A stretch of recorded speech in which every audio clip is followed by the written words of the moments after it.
Hello Year 7s, so we are going to apply our Biro skills to the top left section of our David Hockney work. Now I'm going to have my reference pictures right next to me so that while I'm working I know exactly where I want the darker tones to be, and then I can switch it around and just see how my work is progressing. Now as I'm going to look over this, it's really important that you have your pen technique worksheet next to you as well. Now I'm going to start off with any of the techniques and I'm going to start working on it. If any areas that's missing, for instance mine, I need to have some shapes onto my work. So I'm going to go ahead and add them on. I'm missing these little oval shapes in my work, so I'm going to add them before I continue so that I can keep them in mind while I'm arranging some tones and trying out different techniques in my work. Just looking at my reference image right next to me so that I don't get too lost or confused. And then there's a bunch of circles in the background which I will add later as well. Now starting off in this section, I'm going to start off with some scribbles. Now remember, the closer the scribbles are, the darker it will be. And the further apart they are, the bigger they are, the lighter it will be.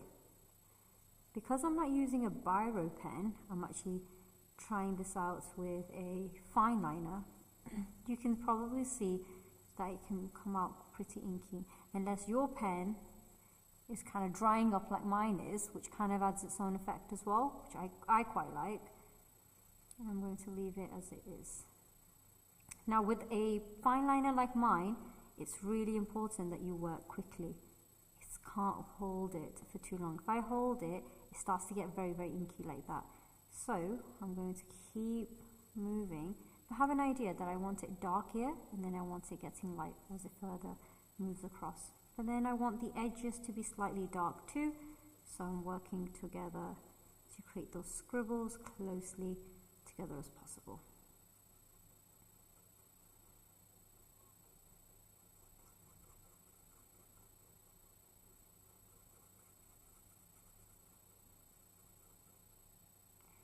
As you can see, I'm working with more of a round circular motion, and I'm making sure I keep my pen mark really, really light. I don't want to make it too dark, and I'm working very, very carefully around the shapes.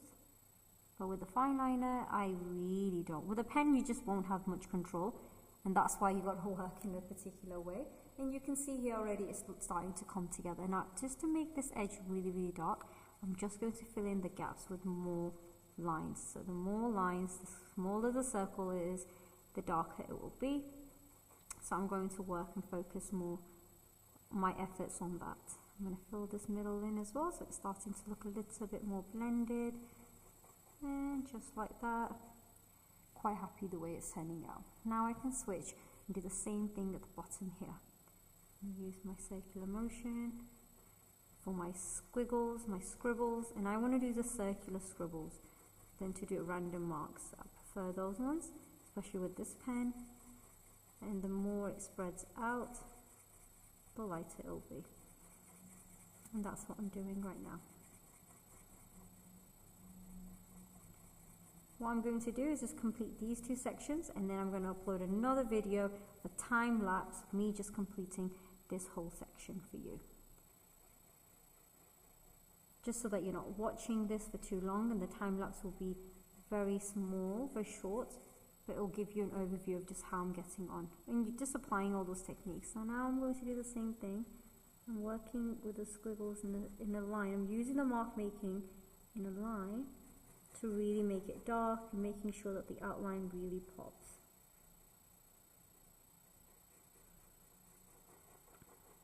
Smaller together and spreading it out.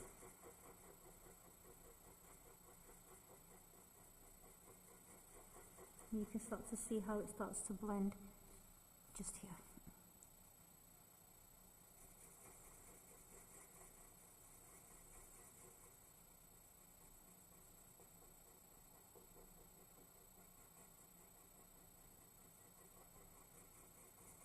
Now if I take a step back and have a look, I can see that I've got some darkness, but it's not all that blended here.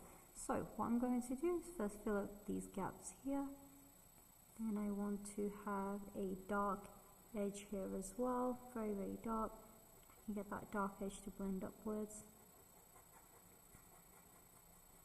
Then I'm going to return back to this top section, just making sure that my circular motion, my scribbles are really close together, because that's what's going to help me create the darker tones. I want to fill the gaps up. I need light gaps up slowly. And you can start to see already just how much that's starting to look blended. And that's exactly what we want.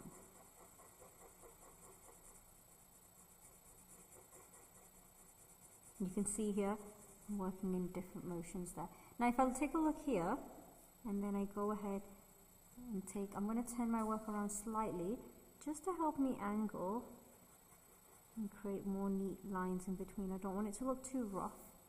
You can see here, just how nicely dark and in depth this is. It's looking really, really good. I'm really going to make this edge super duper dark.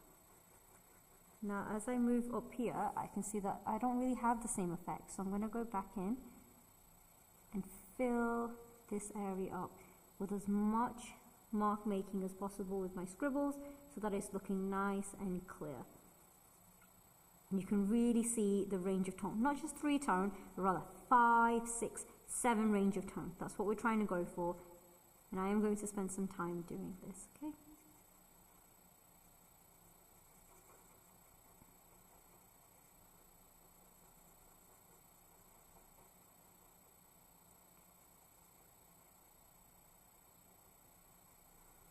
And just like that, I can see it's blend upwards, and I'm just going to now spend some time blending the rest.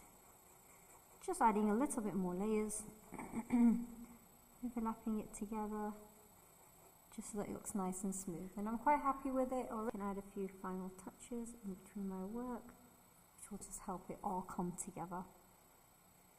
So yeah, that's of me just completing this whole top left section for you, okay?